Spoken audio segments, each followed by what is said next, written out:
नमस्कार, जय श्री कृष्ण। मैं विवेक तिवारी एक बार फिर आप लोगों के सामने, आप लोगों के लिए, आपके साथ यहाँ पे मौजूद हूँ, उपस्थित हूँ। और आज अपनी बात को फिर एक कहानी के माध्यम से या किसी घटना के माध्यम से आप तक पहुँचाना चाहता हूँ। और हमेशा मेरा प्रयास ये होता है कि इन कहानियों के माध्यम से आप लोगों तक एक संदेश पहुँचा पाऊँ। आपने कभी किसी नदी को, ध्यान से सुनिएगा, आपने कभी किसी नदी को या किसी नहर को या किसी नाले को किसी से पता पूछते हुए देखा है?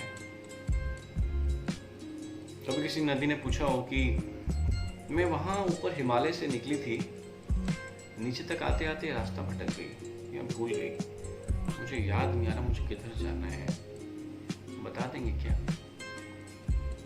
नदी निकलती जरूर है किसी पहाड़ से या किसी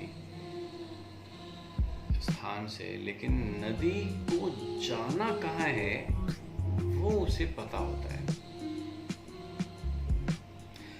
नदी को पता होता है कि उसे कहाँ जाना है और वो वहां चली जाती है। वो अपना रास्ता स्वयं बनाते हुए अपनी मंजिल तक पहुंच जाती है। उसे किसी से रास्ता पूछने की आवश्यकता तो बिल्कुल नहीं पड़ती।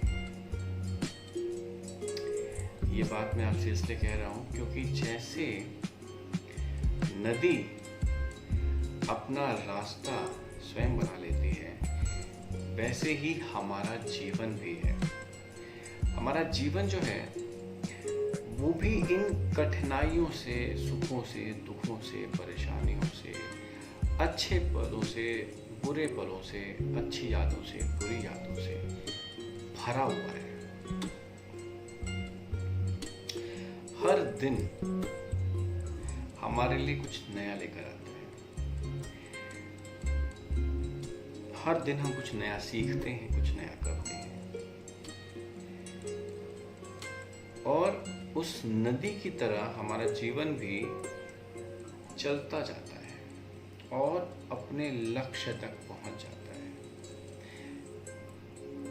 याद रखिएगा कि जिस तरह नदी को कोई रोक नहीं सकता, कोई भटका नहीं सकता, उसी तरह जीवन भी अपने मार्ग पर हमेशा अग्रसर रहता है, चलता रहता है। और जिस तरह पानी अपना रास्ता खुद ढूंढ लेता है, बना लेता है, उसी तरह हमारा जीवन भी अपना रास्ता खुद ढूंढ लेता है।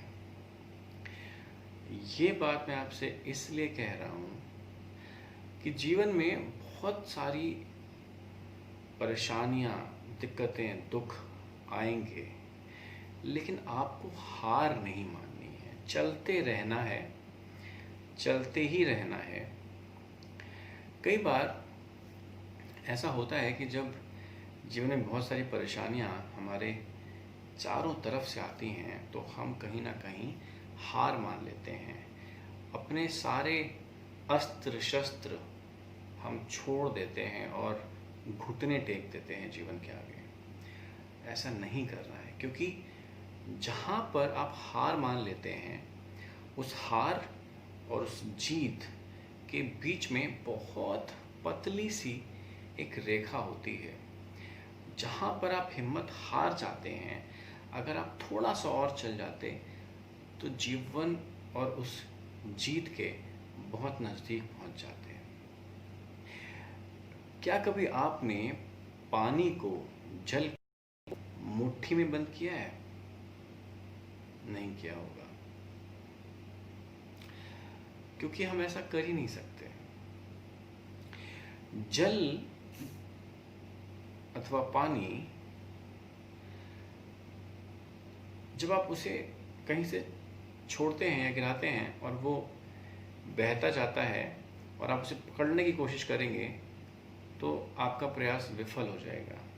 हाँ, लेकिन अगर आप उसे अपने हाथ में डालेंगे तो कुछ पानी नीचे गिर जाएगा, कुछ आपके हाथ में रह जाएगा। इसी प्रकार हमारा जीवन भी होता है। कि आप हार मत मानिए, कहीं रुक मत जाइए, ठहर मत जाइए। अगर आपके चारों तरफ परेशानियां हैं, मुसीबतें हैं, दिक्कतें हैं, शांत चित्त से बैठिए, सोचिए, प्रतीक्षा कीजिए समय के गुजरने का। जिस तरह अच्छा समय चला गया, ये बुरा समय भी चला जाएगा और फिर एक बार अच्छा समय आएगा। घबराइए मत, परेशान मत होइए। कई बार ऐसा होता है कि हम अत्यंत क्रोधित हो जाते हैं, अत्यंत हमें गुस्सा आने लगता है। कई बार परिस्थितियां हमारे हाथ से जब निकल जाती हैं तो हम कई बार सहन नहीं कर पाते। सहन शक्ति का जो हमारा बांध होता है वो टूट जाता है। ऐसा मत होने दीजिए। सहन शक्ति को आप अपने नियंत्रण में रखिए, सहन शक्ति को मत खोइए। आप थोड़ी सी प्रतीक्षा और कीजिए, प्रयास करते रहिए। प्रयास और प्रतीक्षा, ये दो बातें हमेशा याद रखिएगा। प्रयास और प्रतीक्षा, ये आपको आपकी मंजिल तक अवश्य लेकर जाएंगे। मैं 100% आपसे कह रहा हूं, आप प्रयास करते रहिए, प्रतीक्षा करते रहिए, और ये दो चीज़ें आपको आपके लक्ष्य तक अवश्य पहुंचाएंगी। बस यही कहना चाहता हूँ, हिम्मत मत हारिए। पता है बहुत मुश्किल समय चल रहा है लोगों का, बहुत सारे लोगों ने बहुत कुछ खो दिया है, लेकिन याद रखिए, अगर आप अभी भी लड़ रहे हैं, मुश्किलें हैं, मुसीबतें हैं, इसका मतलब है आप जीवित हैं। और जब तक आप जीवित हैं, आपको लड़ना होगा, क्योंकि बहुत सारे ऐसे हैं जो इस दुख भरे समय में जीवित ही नहीं रह सके। वो, उनकी आत्मा उस परमात्मा में विलीन हो चुकी है। अब कोई मुश्किल नहीं है, कोई तकलीफ नहीं है, लेकिन क्योंकि हम जीवित हैं तो हमें लड़ना होगा। आप लड़िए और आप अवश्य ही जीतेंगे।